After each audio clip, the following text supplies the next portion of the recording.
The complex, transformative, and distributed nature of the Fourth Industrial Revolution demands a new type of governance to address the interlinked dynamics of the pace and synergistic nature of emerging technologies, the transnational impact of technologies, and broader societal implications and the political nature of technologies. As traditional policy development processes lag behind the rapid pace of technology innovation, citizens increasingly expect the private sector and other non-government entities to take on new responsibilities and develop new approaches to support the diversification and speed of governance. The Fourth Industrial Revolution requires the transformation of traditional governance structures and policy-making models. Sabatier in 1999 said, "Public policy-making process includes the manner in which problems get conceptualized and brought to the government for solution. Governmental institutions formulate alternatives and select policy solutions, and those solutions get implemented, evaluated, and revised. As such, the establishment of a public policy-making process is indispensable, yet may vary from country to country. Indeed, policy-making process is inevitable in each and every country. A policy-making process determines the foundation of a country and its directions towards development. It can make or unmake a country, so to say. Accordingly, a good policy-making process results in good policies. In the formulation of policies and programs, the policy/program makers should consider the needs of the present times or current trends and conditions. Thus, proper information should be disseminated to all stakeholders or beneficiaries.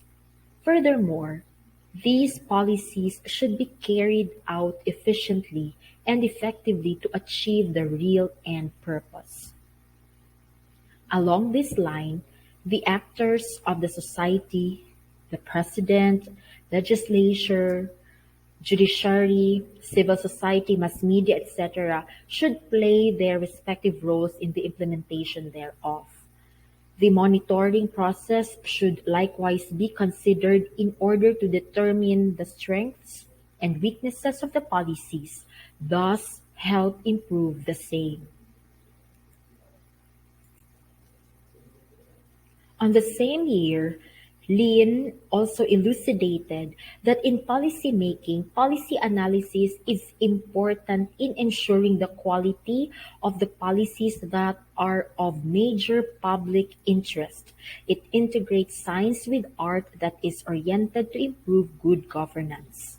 The role of the judiciary in the policymaking or legislation process is the interpretation as to the legality or validity of the same. Apparently, their role is more of an indirect function. They may not be a direct participant to the process, but the knowledge of their presence and role as interpreters would somehow remind, frame, and guard the legislators and implementers to do their part well. Of course, their direct function as interpreters is called for when issues, disagreements, or conflicts arise from the implementation of laws, policies, or programs. Since the government's policy bounds the school, it is also inevitable to change governance. The political landscape is changing the Philippines' educational landscape because of the government's drive to uplift the students' learning achievement. Different political platforms mean different directions and targets because politicians have other areas of focus. These people are policy makers, and whatever policy is approved and implemented would be the legal aspects that the school has to follow. Implementing these policies will bring significant reforms in every teacher's life and student's life. The politicians give their support to the president on his plans for the common good of the people. In 2011, Halsworth, Parker, and Rutter mentioned the four elements of policy making, which are the process, structures, qualities, and politics. These are basically the what, how, why, and who of the process. More importantly, they explain the gap between theory and practice in terms of policy making. According to them, the gap could have been due to the use of unrealistic models of policymaking or due to the absence or insufficient support to turn desired practices into reality. Along this line, they argued that civil servants basically know their roles but they find difficulty in putting them into practice. As observed by the authors, policy processes in the present times underestimate the importance of policy design. Ideally, the people who are expected to implement policies must have the capability and opportunity to adapt by these policies considering current situations or demands and changing circumstances. In this light, there is yet hope for the Philippines. Our policy-making process is already good. There is just a need to strengthen the system of coordination among the different sectors and actors as well. So there is a need to revitalize the Filipino spirit of unity and integration towards its goal development. In 2016, Cardenas and Serrado mentioned that with the support of policymakers and business people, the country's education system is gearing towards ensuring that students will achieve 21st century skills such as teamwork, collaboration, effective communication, and critical and creative skills. However, there are difficulties that schools are facing relative to their learning environment, especially now that we are still in pandemic. Now, the quality of the learning environment is significant to the students' everyday learning. If schools do not have facilities, teachers, and other learning resources, instruction might be adversely affected.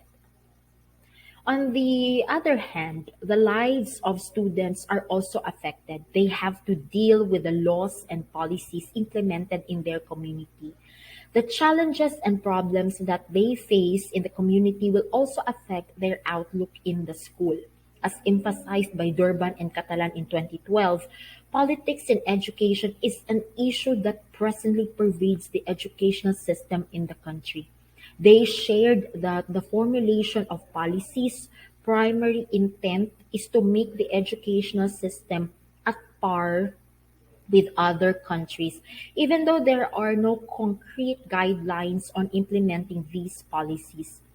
As a common practice, school heads seek financial support from politicians to sustain various school projects. DepEd's enhanced basic education system, which is called the K to 12 program under Republic Act number 10533, approved on May 15, 2013, and took effect on June 8, 2013, included additional 2 years in secondary education. This program aims to establish a globally competitive education system in the country, and it also offers the children opportunities of learning technical and vocational fields. Now, the whole purpose is noble, but a lot of people are hesitant about it because it requires not only additional spending for the parents, but extra effort for the children, for the students. Now, apparently, a lot of people have been misinformed about the concepts, purpose, and long term benefits of the program. The issue on misinformation surely affects the successful implementation of the same. Knowing and understanding the policy-making process of the Philippines as well as comparing it or its result of policies and programs with that of other countries is of utmost importance to all stakeholders, including civil servants, in a way as they too participate in the implementation process. Knowing the strengths and weaknesses of the policy-making process would help us appreciate and improve the same. The best way to address the weaknesses or loopholes would be knowing the process and the role of each player in the society, sharing proper information with others, willingness to coordinate and participate, feedback mechanisms, and acceptance of changes. To end, policy-making process is never an absolute or permanent thing. It has to be flexible and should be continuously reviewed and revised according to the needs of the present times or the current trends and situations. As long as there is cooperation and proper direction among stakeholders and actors from the different sectors of the society, there is always a hope for improvement and development.